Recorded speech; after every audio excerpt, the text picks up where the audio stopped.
Guys, welcome back to the channel. I know it's been a minute, and basically took some time off of YouTube.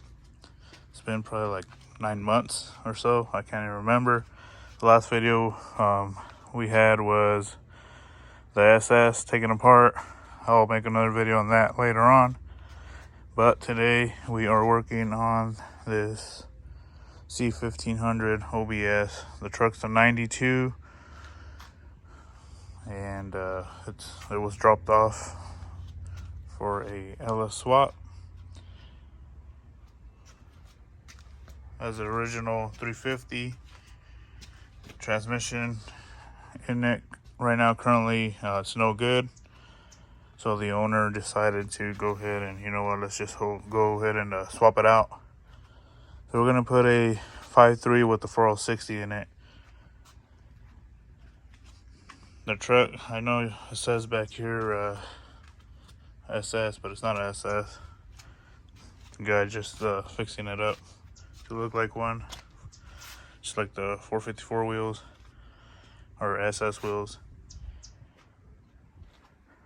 Like I mentioned, it is a 92. As you can tell, it has a Mexican plate. The truck is I don't know if it's 100% registered only in Mexico or like in the US and Mexico. But anyways, yeah, so far I started to remove all the wiring, all the the connectors, the fuel line. I still need to disconnect, but I undid all the hoses for the coolant, power steering. They're undone already, and the mounts are undone. I ended up cutting the exhaust because this exhaust is not going to be used.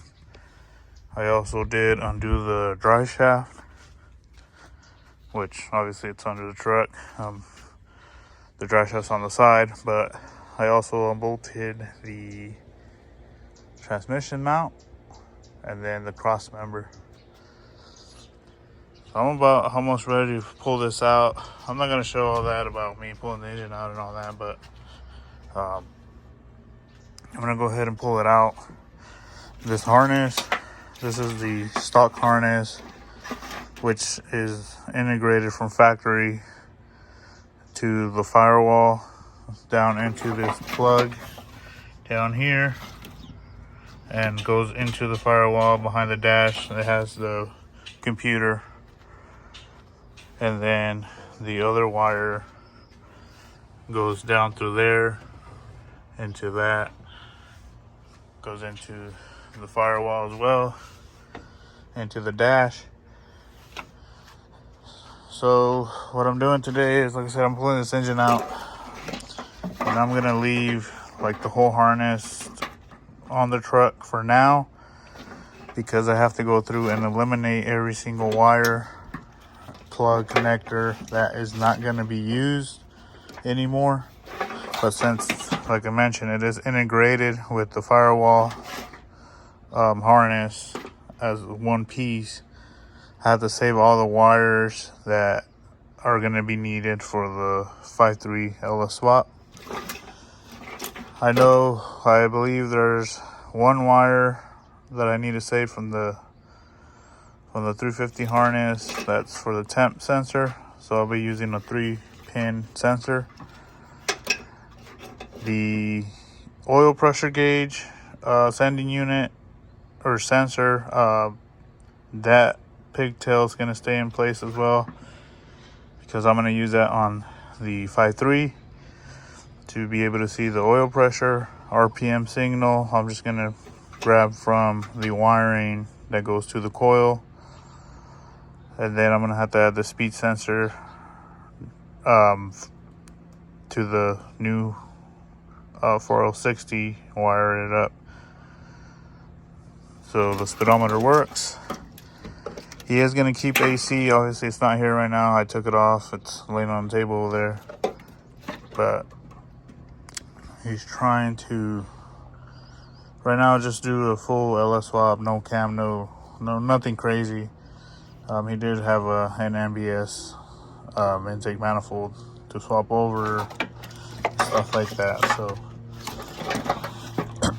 yeah, this, like I said, this is a 92. Like my truck's actually a 96. Is the newer dash, or more rounded dash. These have the more square looking dash, which I like these dash better than the dash my truck has. And yeah, like I said, we took a break, so trying to come back slowly and see, go into details about the swap and what needs to be done, and so to be able to help you guys out.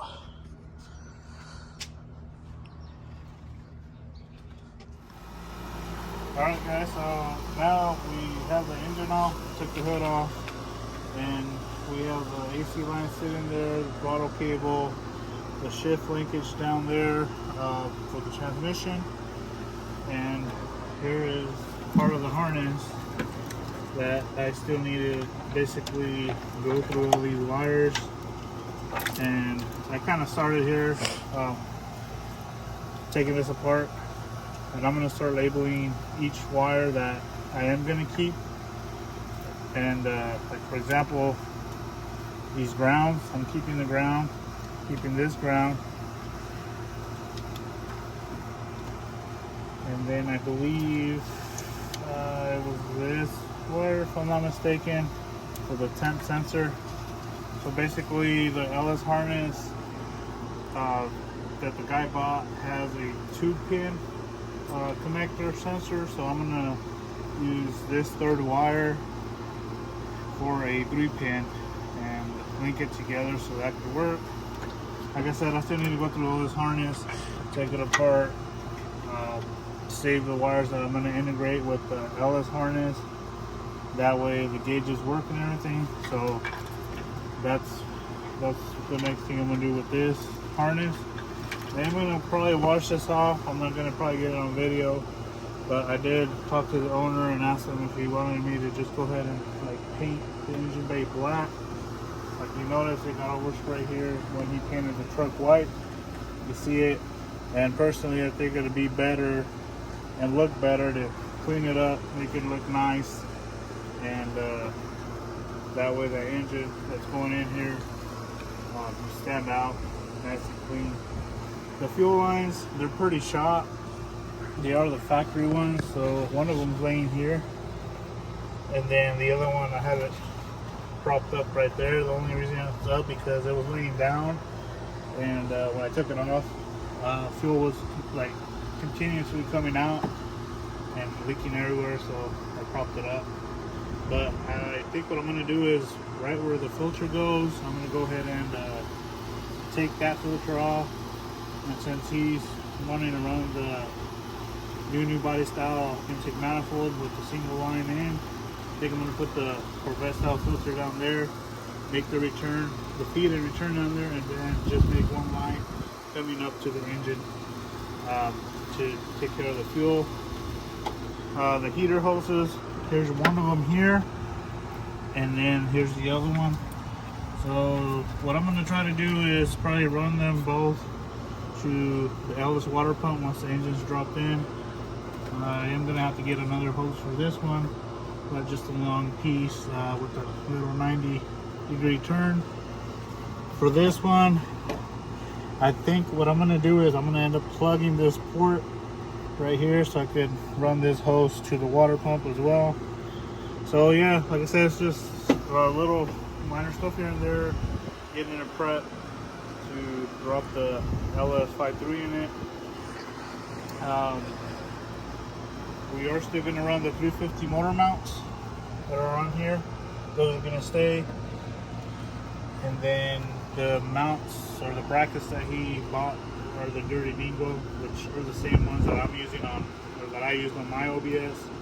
The thing I like about those is it has an adjustment forward and back, so the engine can come forward if needed or back a little if needed. Same for the transmission, to where the drive shaft gonna sit and cross members. So that's that. So here is obviously the 350 and transmission. Like I said, transmission's shot. Transmission's no good anymore, so he didn't really care about that. He is gonna have somebody, I believe, come and look at the engine. They want to purchase it, which is fine with me because they'll get it out of my way. The only thing I am gonna pull off for the other transmission is the transmission mount. I'm gonna use that, and then one other thing I am going to use from this one is this power steering line. I just have to cut the clamp that's basically on this side right here, cut it off, pull this hose out, and then this hose could go on the LX pump, power steering pump. Luckily on like these lines, the fitting, the screw-on fittings are exactly the same fittings that fit here. They screw on here, so that will be taken care of. He did buy long tube headers for it because the swap, I mean, you can run swap manifolds, but then he would have to fabricate like a Y pipe and stuff like that. But he decided to go ahead, you know, might as well throw a set of long tube headers on it and then have them build a Y pipe off of that. But I mean, other than that, that's where we're at, and then we'll go from there. All right, guys. So here is the engine that's going to go in that OBS, the 5.3. I believe it's like a 2001 or so, he said. And I am going to be taking off these manifolds to put the headers he brought on. Just AC compressors coming off because he bought the brackets to do the original one. Will mount up here, and like I said, here's the ports for the water pump. As a matter of fact, I think this hose, if you can see, it's already kind of a 90-degree turn right here, which is great because I could actually, if this hose is good, I could potentially just use this hose as the return or feed, whatever it is, coming back into the firewall. So the engine is pretty much complete for the most part, and the harness that he got, it's an aftermarket harness, so I'm going to show you that one next. But here is the transmission, the 4060. According to him, he bought it off this guy. It's rebuilt, has a warranty, so as long as everything was done correctly, we shouldn't have an issue with that. He also did bring the transmission lines, which I am going to swap into it. I took the old ones off, and we're going to replace them with these. So I'm going to go ahead and go grab the engine harness, and then we'll continue from there. Alright guys, so here is the engine harness he bought. It's basically complete. So you have your, as a matter of fact, it has speed sensor, your transmission plug. So I might have to go into these two wires closer to the PCM to try to integrate the wiring of the speed sensor of the truck. All your injectors, mat, coils, O2 sensors right here. And he did buy this harness on, I believe, eBay. It's a pretty nice harness for being from eBay. So, you know, grounds, and then I believe power. I'm not sure if these are for the alternator, but I'll figure that out because it does come with a little pamphlet of what it's what. And this is the red and blue connector, 411 PCM style. Your OBD2 port. Now I'm gonna try to probably link this to the factory one. That way, you know, everything is in its original position. I mean, I could potentially, like hook this up outside, but I'm gonna ask him, see what he wants to do, if he's okay with this out, on under the engine bay, or he'd rather have the factory OBD port. Then another ground. Here's a fuse box, a little fuse box. And then I believe this would be power. So it's a very, very basic harness.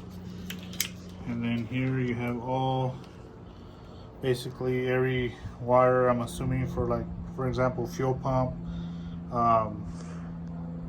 your speedometer, maybe the AC and all that.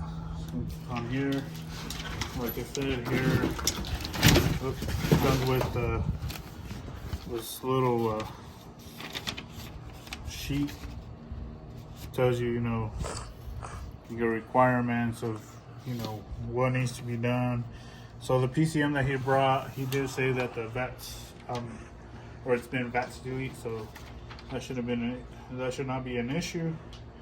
And then, you know, explains everything here. And it goes on. You know, it's very detailed, which is good. And then eventually, if he's gonna run E-fans, here's the way to wire them.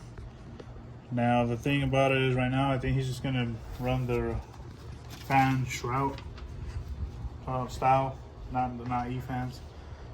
So I mean, that could be for a later on application. And right here, for example, you have the wiring for fan 1, fan 2. I believe it's part of these wires that come here. So everything's basically color coded and everything's detailed.